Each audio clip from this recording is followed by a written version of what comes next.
Let's talk about these hot button emails that supposedly passed between the offices of Premier Danielle Smith and Alberta's Crown prosecutors. Let's start with the CBC. If I were them, I'd be a bit uncomfortable right now. The CBC says it has a source who says they have these messages. Their story is that a staffer in Smith's office sent a series of emails to the Alberta Crown Prosecution Service challenging prosecutors' assessment and direction on cases stemming from the Coutts border blockades and protests. Now, there should be no problem with a government seeking blanket amnesty for an entire group. What would most definitely be a problem would be interference with individual cases. If that's what happened, it's a huge story. And with 4 months to an election, the consequences for the United Conservative Party could be disastrous. The source would know that. So would the CBC.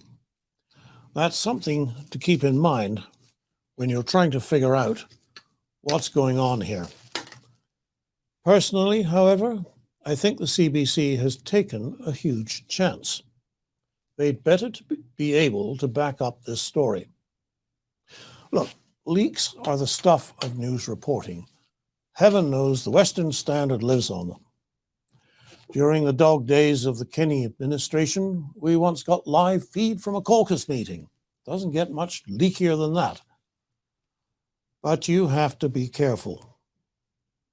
If somebody told me they had something really juicy on somebody I would like to see lose an election, and they swore on a whole stack of Bibles that they had personally seen damning evidence, but couldn't show it to me, wouldn't put their name to it for fear of career repercussions, I wouldn't touch it.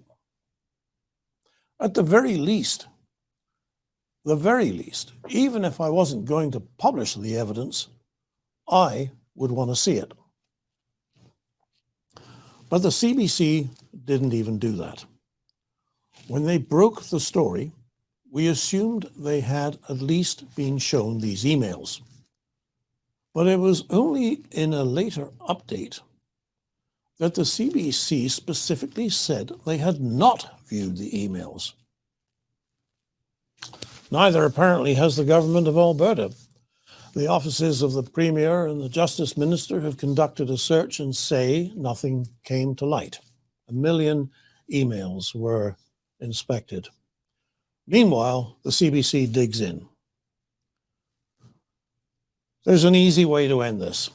If these emails exist, the CBC should produce them. How hard can that be? If they say what the CBC says they say, the CBC is in the clear. And it's the Smith government that has some explaining to do. Otherwise, the CBC should retract this story. That can't scrub the smear, of course. Smith haters will still believe it. But that would be the right thing and the honorable thing for the CBC to do. For the Western Standard, I'm Nigel Hannaford.